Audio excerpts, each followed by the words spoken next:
So students, today we are going to study about principles of public expenditure. सार्वजनिक व्यय और सार्वजनिक व्यय में हम पढ़ेंगे वैगनर्स लॉ। सरकार को खर्चा करने की क्या आवश्यकता है? Why do government needs to spend? Adam Smith gives three reasons for public outlay. The first one, action against foreign aggression. राष्ट्र की सीमाओं और नागरिकों को सुरक्षित रखने के लिए आर्मी, एयरफोर्स, नेवी, एम्यूनिशन पे किए गए खर्चे सरकार का दायित्व है।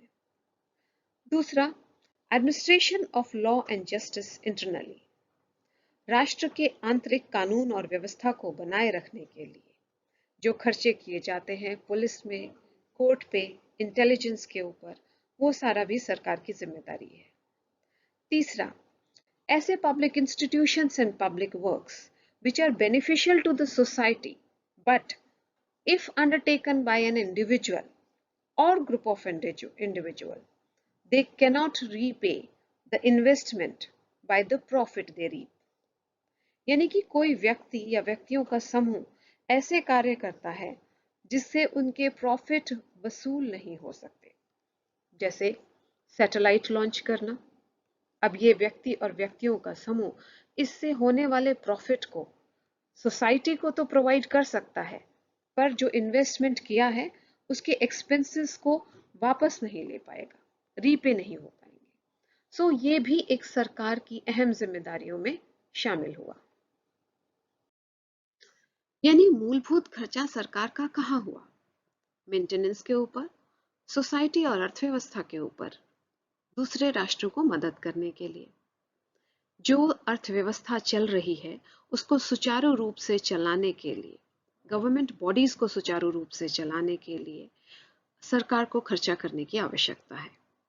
समाज को एक बेहतर समाज बनाने के लिए, रोग मुक्त बनाने के लिए, उनमें एजुकेशन का, बैंकिंग की, इस तरह की फैसिलिटीज प्रोवाइड करने के लिए, अर्थव्यवस्था को आगे बढ़ाने के लिए सरकार को खर्चा करने की जरूरत पड़ती है।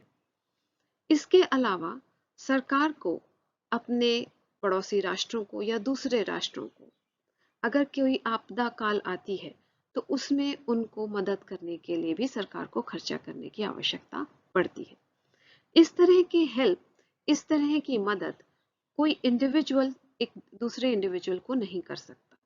यानी राष्ट्रीय आपदा में एक राष्ट्र ही ये खर्चा कर सकता है, इंडिविजुअल नहीं कर सकता, एक व्यक्ति नहीं कर सकता। सरकार के बढ़ते हुए दायित्वों को देखकर ये बहुत डिफिकल्ट होता जा रहा है समझना कि टोटल में से कितना प्रतिशत सरकार को मेंटेनेंस के ऊपर खर्च करना चाहिए। It's very difficult to demarcate that portion of public expenditure. लगभग 2 दशक से लगातार कोई भी राष्ट्र हो, पब्लिक एक्सपेंडिचर वहां की सरकार का बढ़ता ही जा रहा है और ये एक नेशनल इकोनॉमी का एक इम्पॉर्टेंट भाग है। फिर भी इस एरिया में कम ध्यान दिया गया है, कम स्टडीज सामने आई है। So in this light we are going to study about theories of increasing public expenditure. We have two theories. One is Wegener's law of increasing state activities and another one is Weizmann-Peacock hypothesis. So first, we are going to study about Wegener's law of increasing state activity. Adolf Wegener is a German economist. सबसे पहले उन्होंने सरकार के बढ़ते हुए खर्चों को अपने राष्ट्र में ही ऑब्जर्व किया। वहीं से इनकी study law of increasing state spending शुरू हुई, जिसे हम वेगनर का सिद्धांत भी कहते हैं। वेगनर के कार्य ने वहां के सेंट्रल बैंक पॉलिसी और फाइनेंशियल प्रैक्टिस पर काफी प्रभाव डाला। वेगनर का दावा है कि सरकार में एक इनहेरेंट टेंडेंसी होती है, एक झुकाव होता है अपने कार्यों को एक्सपेंड करने की तरफ, बढ़ाने की तरफ, इंटेंसिवली और एक्सटेंसिवली दोनों ही तरीके से। और सरकारी जो क्षेत्र है वो एक अर्थव्यवस्था को पूर्ण रूप से लिया जाए उससे कहीं अधिक गति से आगे बढ़ता है। इंटेंसिवली एक्टिविटीज को बढ़ाने का अर्थ है that government invest more on what they are presently servicing.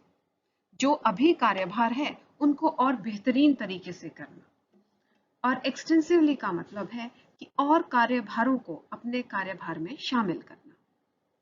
अगर हम सिर्फ ओरिजिनल वर्जन को पढ़ते हैं इस थ्योरी के, तो हमें ये चीज क्लियर नहीं हो पाती है कि ये absolute level of public expenditure की बात हो रही है या सरकार जीएनपी से, ग्रॉस नेशनल प्रोडक्ट से कुछ प्रतिशत जो सरकार खर्च कर रही है उस रेशियो के बारे में बात कर रहे हैं, या हम जो पब्लिक सेक्टर का प्रोपोर्शन है और टोटल इकोनॉमी से उसके बारे में बात कर रहे हैं। तो ये अगर हम ओरिजिनल वैगनर के सिद्धांत को पढ़ते हैं तो यहाँ एक कंफ्यूजन रह जाता है। Let's decipher Wagner statement. Wagner के स्टेटमेंट को समझने की कोशिश करते हैं। मस्ग्रेव के अनुसार ये ऑप्शन सी है, मतलब proportion of public sector in the total economy. FS नीति भी इस चीज को एम्पिरिकल एविडेंस के द्वारा सपोर्ट करते हैं। एम्पिरिकल एविडेंस का मतलब है किसी भी विचारधारा या किसी क्लेम को फैक्ट्स या डाटा के द्वारा प्रमाणित करना। किसी भी तरह की सरकार हो, उनका कोई भी लेवल हो, फंक्शन हो, उनका विजन या इंटेंशन कोई भी हो या कोई भी साइज हो, पर उनमें एक टेंडेंसी खास तौर पे देखी गई है कि उनका पब्लिक एक्सपेंडिचर समय के साथ बढ़ जाता है, इंक्रीज होता है। यहाँ पर एक और चीज देखी गई है कि ये सरकार के ऊपर किसी तरह का दबाव के अंडर नहीं होता। Government is not under any compulsion to increase their expenditure, but with time government tends to increase their expenditure. Short term में पब्लिक एक्सपेंडिचर में आने वाले चेंजेस के ऊपर वैगनर ध्यान नहीं देते। वो जो बात करते हैं वो सिर्फ एक लॉन्ग टर्म टेंडेंसी की बात करते हैं, लॉन्ग टर्म सरकार में बढ़ने वाले सरकारी खर्चे की टेंडेंसी। अगर इस चीज को देखा जाए तो वैगनर के कथन अनुसार अगर हम देखें तो बढ़ते हुए पब्लिक एक्सपेंडिचर और जिस समय अवधि के साथ ये बढ़ रहे हैं, इन दोनों में किसी भी तरह का लॉजिकल या फंक्शनल रिलेशनशिप नहीं देखा गया। यानी अगर सरकार इतने समय में एक fixed amount of public expenditure को बढ़ाएगी, ऐसा नहीं देखा गया, कोई पैटर्न इसमें नहीं देखा गया। इवन जो इनकी कंटेंशंस है पब्लिक एक्सपेंडिचर के इंक्रीज होने की समय अवधि के साथ, उसमें हम किसी भी फ्यूचर रेट ऑफ ग्रोथ के बारे में पहले से ही जानकारी नहीं हासिल कर सकते। यानी कि ये सिद्धांत तो है, पर ये इस सिद्धांत से हम फ्यूचर की कोई प्रिडिक्शन नहीं कर सकते, क्योंकि कोई लॉजिकल और फंक्शनल रिलेशनशिप नहीं दिया गया, मेयर एक ऑब्जर्वेशन है। In the initial stage of economy, जब स्टेट को जरूरत होती है अपनी एक्टिविटीज को बढ़ाने के लिए, एजुकेशन में, हेल्थ में, सिविक कम्युनिटीज में, ट्रांसपोर्टेशन में, कम्युनिकेशन में, तब सरकार को अपने खर्चों को बढ़ाने की आवश्यकता होती है। पर जब ये शुरुआती दौर खत्म हो जाता है तो इसके बाद सरकार की एक्टिविटीज स्लो डाउन हो जाती है। इन स्पाइट ऑफ दैट सरकार के जो खर्चे हैं फिर भी बढ़ते हैं। Extending Wagner's law. वैगनर्स के लॉ को अगर हम आगे बढ़ाएं तो इसमें सबसे ज्यादा पब्लिक एक्सपेंडिचर के इंक्रीज होने के कारण को देखते हैं। The first one is intensification of traditional functions like defense, administration, professional experts and expensive tools are needed. Defence को और मजबूत करना, नए विमानों का खरीदना, नए एमिनिशंस का खरीदना, मॉडर्नाइज करना अपनी फोर्सेस को, तो यहाँ पर सरकार के खर्चे बढ़ जाते हैं। अपने एडमिनिस्ट्रेशन में प्रोफेशनल एक्सपर्ट्स को बढ़ावा देना, अच्छी ट्रेनिंग देना, स्पेशलाइजेशन कराना और एक्सपेंसिव टूल यानी मॉडर्नाइज करना। एक्सपेंसिव टूल्स का जब इस्तेमाल करते हैं, उसे मॉडर्नाइज करते हैं, ज्यादा सक्षम बनाते हैं, तब सरकार के खर्चे बढ़ जाते हैं। Second is extended coverage of government activities. जो भी मौजूदा एक्टिविटीज हैं उसके अलावा और कार्यभार को अपने कार्यभार में सम्मिलित करना। जितनी भी मॉडर्न सोसाइटीज हैं वो इंक्रीजिंगली ज़्यादा कॉम्प्लेक्स और ज़्यादा डिमांडिंग होती जा रही है। उनके डिमांड्स को पूरा करना, ज़्यादा बेहतर इंफ्रास्ट्रक्चर को प्रोवाइड करना, मार्केट फेलियर्स को रोकना, प्रिवेंट करना, सोशल वेलफेयर प्रोवाइड करना, पेंशन देना और वैक्सीनेशन आ गया इसमें, उसके अलावा अनएम्प्लॉयमेंट भत्ता आ गया। इस तरह के जो सरकारी खर्चे हैं विद टाइम जो इंक्रीज हो जाते हैं। अच्छे इंफ्रास्ट्रक्चर का देना, अच्छी रोड्स, अच्छे ट्रांसपोर्टेशन सिस्टम, पहले जहां बसेस थी अब वहां मेट्रो स्टेशंस हैं, तो इन सब को प्रदान करने में सरकारी खर्चे बढ़ जाते हैं। Now we move to the third part, public goods. जो पब्लिक गुड्स हैं वो वॉल्यूम में यानी क्वांटिटी में भी बढ़ रहे हैं और वैरायटी में भी बढ़ रहे हैं। जैसे यातायात के साधनों में पहले मात्र बस हुआ करती थी या लोकल ट्रेन हुआ करती थी, अब उनमें एक और चीज सम्मिलित हो गई है, that is metro. Right, metro train उन चीजों में सम्मिलित हो गई। राइट, तो इस तरीके से सरकार के जब मौजूदा खर्चों में और ज्यादा वॉल्यूम और ज्यादा वैरायटी आ गई है। चौथी बात हम करते हैं DUP, X inefficiency, Baumol's disease and productivity lag की। अब इस चौथे पॉइंट को हम थोड़ा डिटेल में पढ़ते हैं एक एक करके। सबसे पहले रेंट पढ़ते हैं। This is the part of DUP। Rent क्या है? कोई भी ओनर जो किसी रिसोर्स का ओनर है उसकी अपॉर्चुनिटी कॉस्ट से अधिक कमा रहा है तो हम उसको रेंट बोलेंगे। मान लीजिए आप जॉब पर हैं and you are earning 1000 per month. अगर इस जॉब को छोड़ते हैं तो जो नेक्स्ट जॉब आपको मिल सकती है, बेस्ट जॉब जो नेक्स्ट मिल रही है, वो आपको 800 रुपीज के ऊपर मिल रही है पर मंथ। जो ये अंतराल है 1000 से 800 के बीच का, 200 रुपीज का, ये रेंट हुआ। इसे हम अपॉर्चुनिटी कॉस्ट बोलते हैं। 1974 में एनी क्रूगर ने the political economy of rent seeking society में एक टर्म रेंट सीकिंग को पॉपुलराइज किया। रेंट सीकिंग का क्या अर्थ है?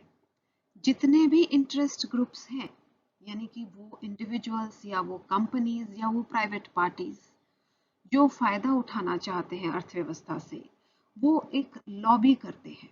लॉबी का मतलब आपस में मिलके सरकार से फेवर चाहते हैं। किस तरीके का? कि सरकार भारी प्रोडक्ट्स के ऊपर टैरिफ लगाए ताकि हमारे जो डोमेस्टिक प्रोडक्ट्स हैं उनको कंपटीशन नहीं हो, या पेटेंट ले, यानी कि जो मैंने इजाद किया है या मैंने बनाया है उसे कोई और ना बनाए। सरकार सब्सिडीज दे। सब्सिडीज देने से क्या होगा? सरकार आपकी लागत का पैसा आपको देगी और वो प्रोडक्ट जो मार्केट में सस्ते दाम पर मिलेगा, जब मार्केट में सस्ते दाम पर मिलेगा तो आपके प्रोडक्ट की डिमांड ज्यादा बढ़ेगी। Import quotas, that no country should be allowed to import as much as they want. There should be a quota fixed. और इसी तरह के कई मार्केट रेगुलेशंस, इन सब को के ऊपर, सरकार के ऊपर इन सब का प्रेशर बना के रखना, टैरिफ्स के लिए, पेटेंट्स के लिए, सब्सिडीज के लिए, इस तरीके के प्रेशर से सरकार का सार्वजनिक व्यय, पब्लिक एक्सपेंडिचर इंक्रीज होता है। DUP, जिसे हम रेंट को DUP भी कहते हैं, this is basically directly unproductive profit seeking activities. 1982 में जगदीश भगवती ने ये टर्म कॉइन किया था। उनका मानना है कि इट डिस्ट्रीब्यूट्स, जो DUP है, it distributes existing GDP in favour of the decision makers, और कुछ सोसाइटी के कुछ सेक्शन को ये फेवर करता है। इवन इसका स्पिल ओवर इफेक्ट ये हो सकता है that in this GDP gets reduced. इस तरह की directly unproductive profit seeking activities से ग्रॉस डोमेस्टिक प्रोडक्ट डिक्रीज हो सकता है।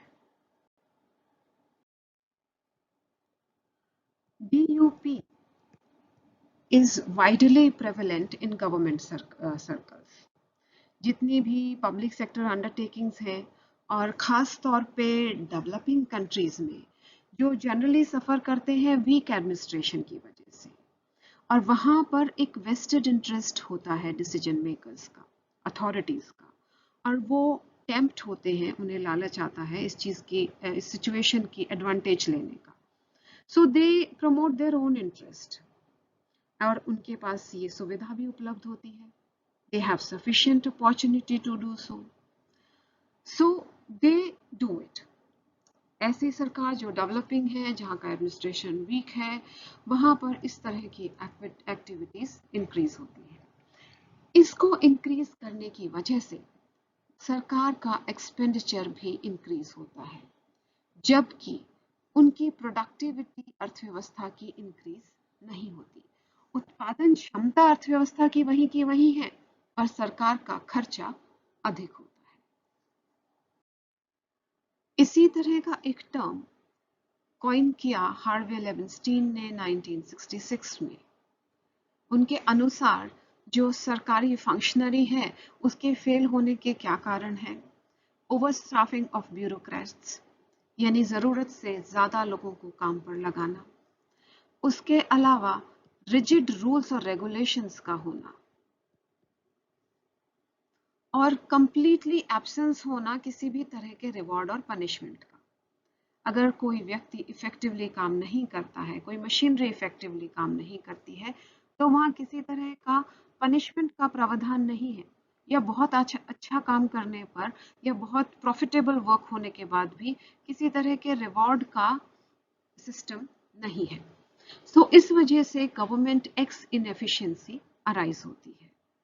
इनएफिशिएंसी से obviously it leads to a cost.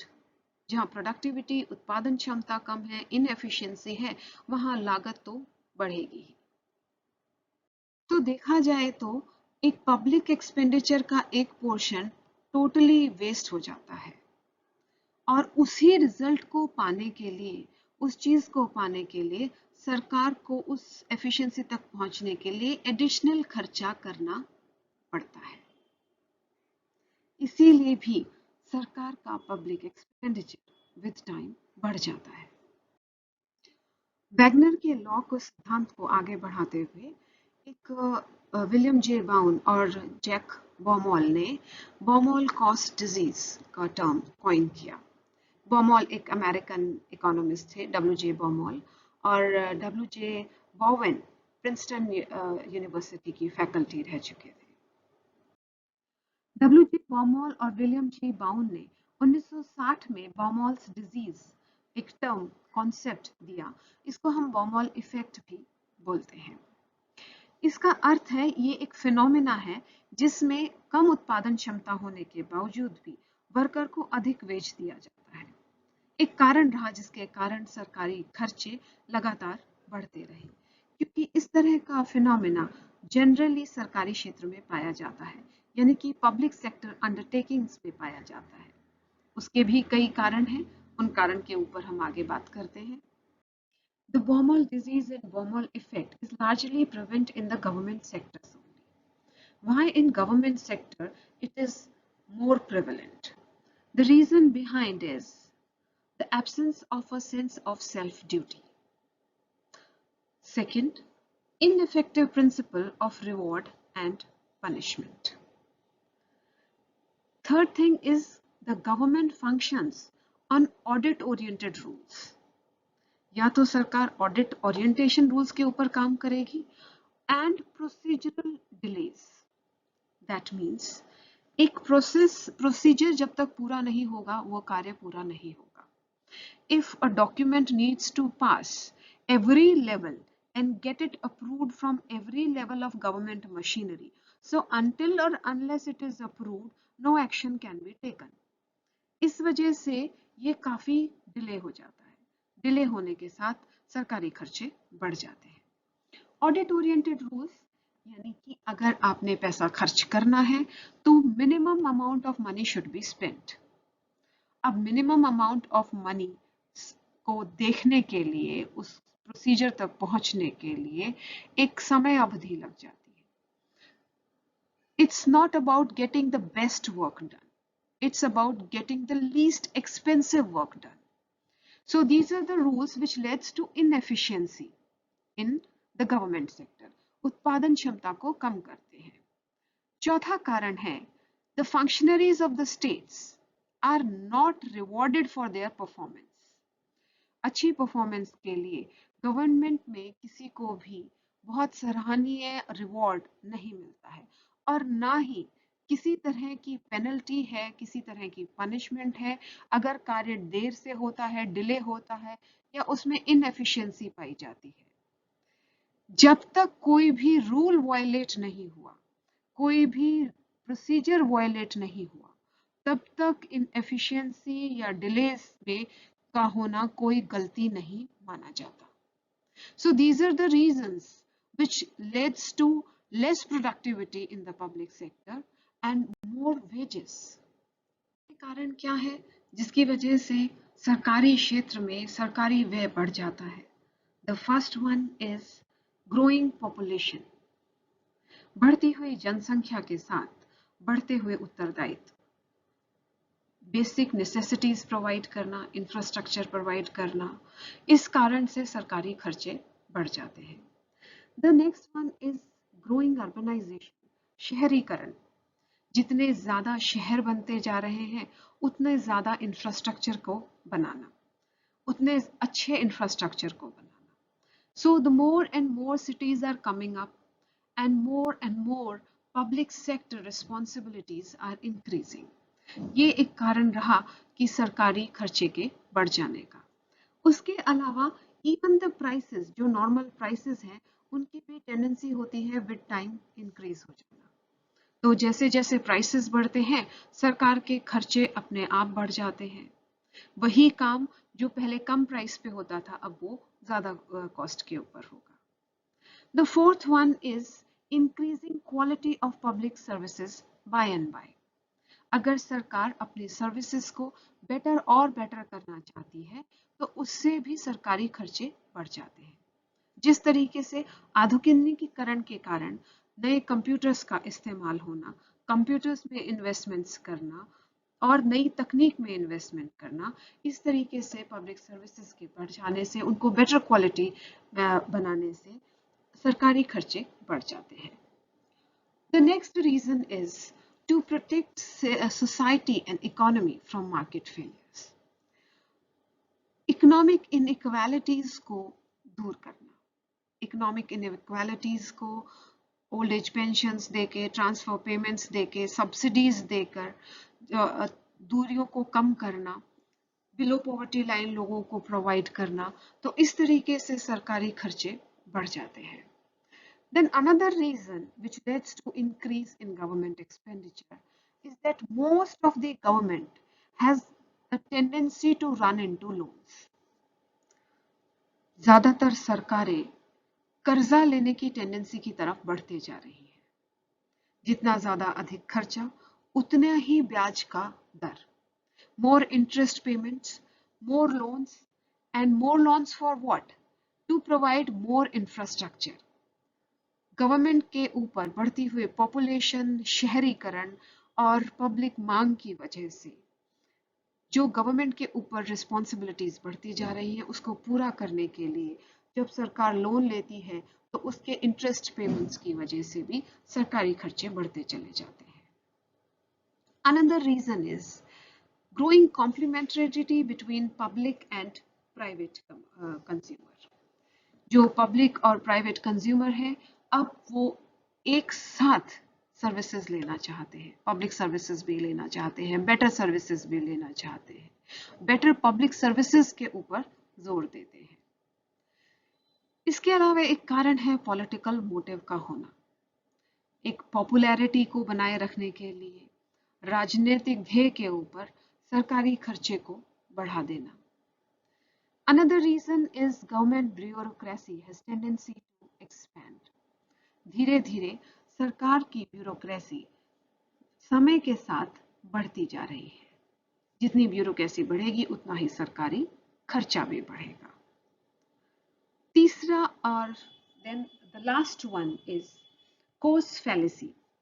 Coast fallacy क्या है कि एक ये मिथ है कि कभी भी कोई भी मार्केट में डेफिशिएंसी आएगी या मार्केट में कोई प्रॉब्लम आएगी तो कोई एक व्यक्ति या व्यक्तियों का समूह आकर उसे ठीक कर पाएगा।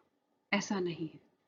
मार्केट फेलियर्स या नेशनल कैलामिटी, चाहे वो सोशल कैलामिटी हो, चाहे वो पॉलिटिकल कैलामिटी हो, वो एक इंडिविजुअल, एक संस्था के हाथ में नहीं है। इस तरह की जो भी कैलामिटीज आती हैं वो सिर्फ कौन देख सकता है? वो सिर्फ सरकार देख सकती है। So the government has that responsibility and that is why its expenditure increases with time. किसी भी तरह की प्रॉब्लम्स हो, सोशल हो, नेचुरल हो, कहीं अकाल का आना, बाढ़ का आना, सांप्रदायिक दंगों का हो जाना, बाहरी अटैक आना, तो ऐसी कंडीशन में ओनली गवर्नमेंट रिस्पॉन्स।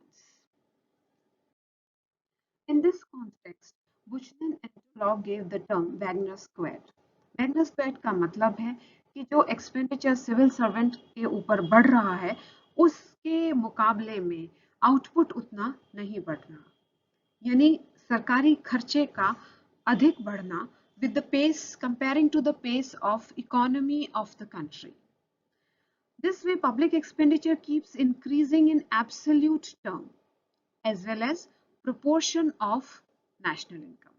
सरकारी खर्चा ना पूरी तरह से भी बढ़ रहा है और अगर उसको राष्ट्र की आय के अनुपात में देखें तो उस तरह से भी बढ़ रहा है। इसको हम वैगनर स्क्वायर्ड बोलते हैं। So now we have studied that why the government has less productivity and more expenditure and why with time the government expenditure increases. सरकार को किस जगह और कहां पर ये देखने की आवश्यकता है कि सरकारी खर्चे कम किए जाएं या कहां पर एफिशिएंसी को बढ़ाया जाए, उत्पादन क्षमता को बढ़ाया जाए।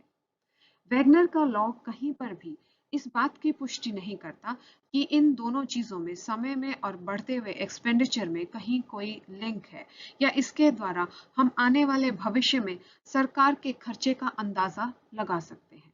So that is a drawback of Wagner's law. But still, we have something in hand that the public expenditure increases due to many reasons, and in that, few of the reasons we can work upon. So the students, this is the end of Wagner's law, and there is a link of Google quiz given. You can click on that link and take up the quiz. So take care and have a nice day.